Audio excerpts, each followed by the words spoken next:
Les bombes de la B1 com aquesta, no? Va caure sobre Londres pocs dies després d'haver sortit jo, com em van ordenar els alemanys, a les afores de Londres.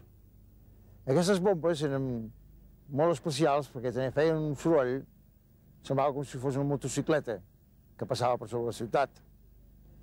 I la gent tenia temps, inclús després de veure unes quantes que havien passat ja, de que quan passaven sobre ells, sobre els caps d'ells que estaven pel carrer,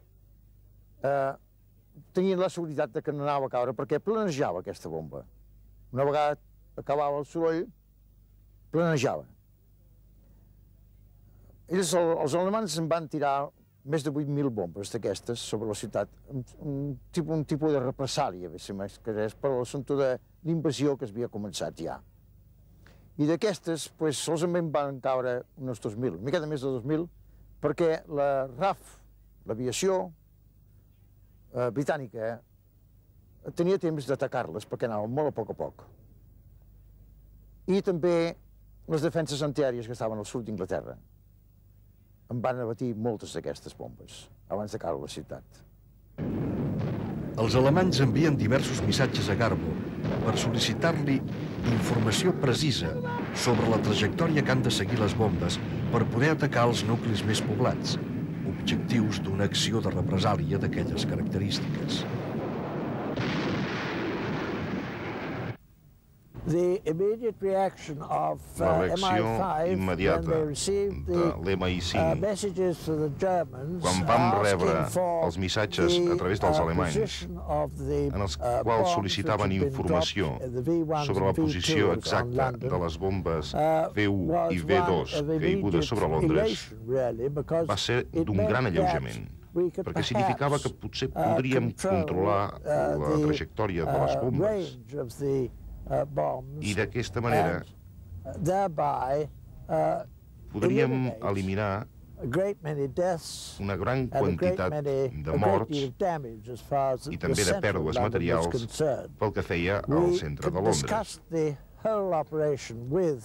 Vam discutir tota l'operació amb el Comitè dels 20, que va donar el vistiplau per aconseguir que els alemanys s'equivoquessin en la trajectòria dels coets i de les bombes B, i de fet va funcionar, ja que la van canviar del centre de Londres a una part perifèrica al nord. Es va acordar entre la defensa civil que jo els informés sempre donant-los els objectius una miqueta més al sud on caien les bombes. Si, per exemple, caien a Hendon, jo els deia que havien caigut a Hampstead, que eren unes quantes milles de diferència, i aleshores, al rectificar el tiro, aquestes bombes caien més fora de Londres, o sigui, als alrededors de Londres, i no causaven les morts que poden causar en llocs on estaven més habitats. Malgrat els danys provocats pels bombardejos amb les B1 i les B2 contra objectius britànics, el curs de la guerra no canvia. Hitler havia anunciat una arma secreta capaç de modificar el rumb de la contesa. Molts historiadors s'han preguntat si el Führer preveia com a arma final la bomba atòmica.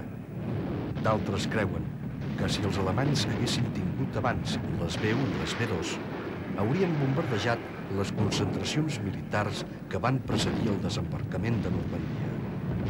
El resultat de l'operació Overlord hauria estat potser diferent, però la producció de bombes B1 i B2 es va retardar a causa dels atacs de l'aviació britànica contra el complex experimental de Peenemünde el mes d'agost de 1943. Ja quasi finalitzant la guerra, el govern britànic va voler condecorar amb la creu de Member of the British Empire. Aleshores, en una festa que vam fer en un restaurant, en el qual estaven molts companys meus que havien treballat amb mi, vaig tenir que dir-los algunes paraules d'agraïment per tota la cooperació que havien fet amb el meu treball, i jo sentia satisfacció perquè havia estat retribuït amb una condecoració com aquesta. Mesos abans havia rebut també una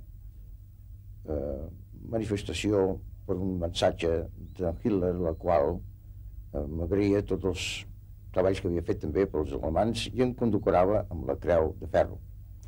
Però aquesta creu jo no la vaig rebre mai perquè ja era quasi finalitzant la guerra i era ja quasi impossible tindre contactes ja per poder-la rebre directament.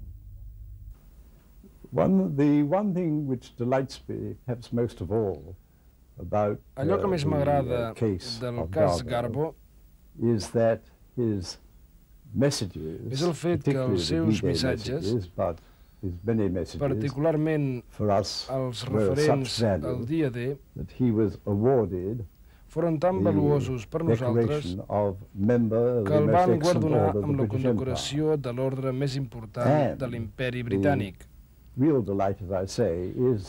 el més divertit és que els alemanys, per haver enviat els mateixos missatges, el van condecorar, el van fer membre honorari de la Legió Blava i li van concedir la Creu de Ferro.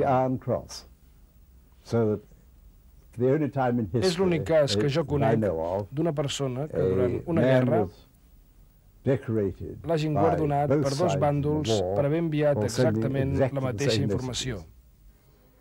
El 25 d'abril de 1945, les avantguardes dels exèrcits soviètic i nord-americà han convergit a Torgau, a la riba de l'Elba, a uns 120 quilòmetres de Berlín. Refugiat en el búnquer de la Cancelleria, Hitler s'ha suïcidat, juntament amb la seva companya Eva Braun i Goebbels. El Führer ha deixat escrit un testament polític.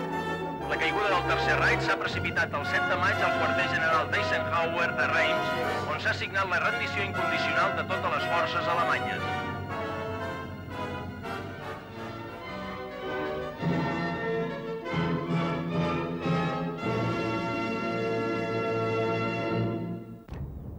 Quan ja els aliats estaven a punt d'entrar a Berlín, jo els vaig enviar un missatge als alemans de Madrid dient, bueno, què feia jo amb la xarxa? Se la tenia que dissoldre, com era lògic. Ells em van dir que sí, que amb els quartos que disponia jo d'allà, els liquidés, que s'hi donava una petita quantitat. I així ho vaig fer-ho. Aleshores, com que la meva intenció era marxar-me cap a Amèrica, vaig fer un viatge directament cap als Estats Units. Als Estats Units vaig visitar uns quants països centroamericans. Per buscar el lloc on volia quedar-me vaig buscar a Venezuela. Allà em vaig quedar i vaig fer una nova documentació, és a dir, que vaig treure un passaport nou allà, amb l'objecte de poder tornar cap a Espanya, amb dos objectius. Primer, que volia veure la meva família, que feia temps que no l'havia vista, i després que havia quedat amb en Thomas Harris, que ens trobaríem a Madrid. Quan vaig anar a Madrid, Thomas Harris em va suggerir l'idea de veure si podia fer contacte amb els alemans que havia treballat jo durant la guerra i clar, que ho vaig considerar una miqueta una odissea, això de trobar-me i una miqueta forçat de fer-lo. Ho vaig fer-ho i vaig tindre bastant èxit perquè ells en aquell instant encara creien amb la bona fe de que jo havia treballat amb ells i amb tota la meva voluntat, i que em van dir que ells no disponien de molts quartos, però que em donarien 25.000 pessetes amb el fi que em pogués defensar. Durant la seva estada a Espanya, Joan Pujol i Thomas Harris estudien la possibilitat d'infiltrar-se en les files del servei secret soviètic per treballar com a agents dobles. Però la voluntat de Pujol és de fer morir Garbo, i així ho comunica a l'MI5. Els rumors sobre la col·laboració de Harris amb els soviètics van augmentar anys després arran de la seva mort.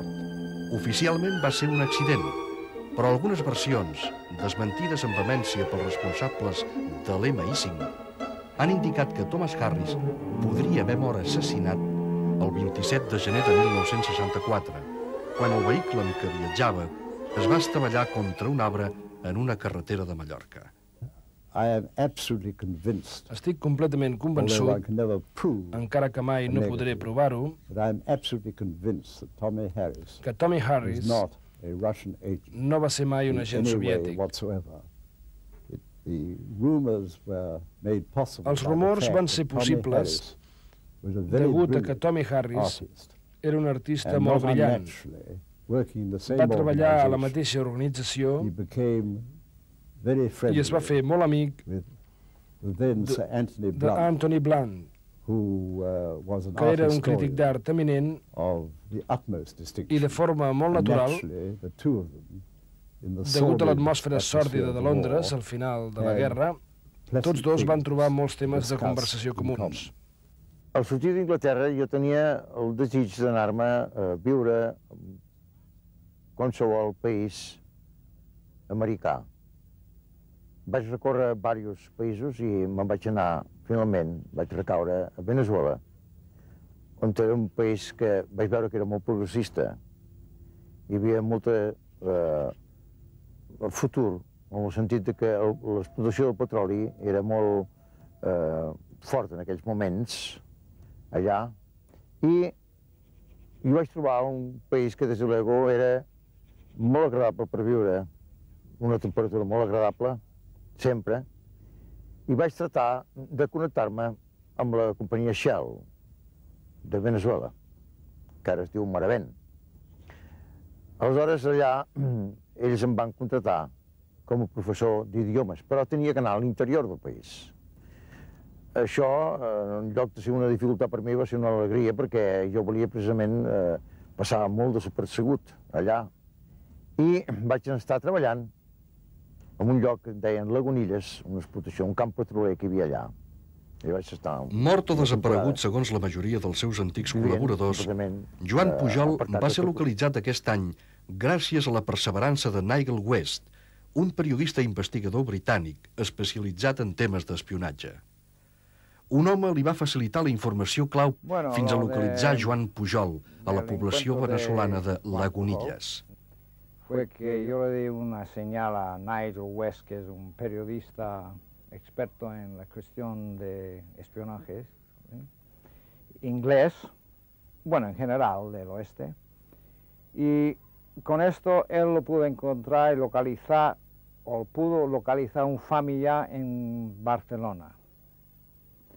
Él siguió el tema y de Barcelona le dieron un índice que yo le había dado, ya que estaba en Caracas. Y por mediación de un amigo suyo en Houston, Texas, este amigo se puso en contacto con un abogado en Caracas que por casualidad tenía un hermano en televisión venezolana. Y entonces, con la ayuda de televisión, o por medios de la televisión venezolana, encontraron a Juan. La més gran satisfacció que vam sentir tant el meu amic Thomas Harris com jo, quan va acabar la guerra, va ser l'èxit que havien tingut amb el desembarc de Normandia i la quantitat de vides que havien salvat. Era un cas la perseverança d'un periodista, l'atzar, i potser el cansament de viure en l'anonimat de Joan Pujol han fet que Garbo no morís sense revelar la seva identitat. Però per què Hitler va confiar fins a la mort en l'agent Arabel continuarà sent un secret.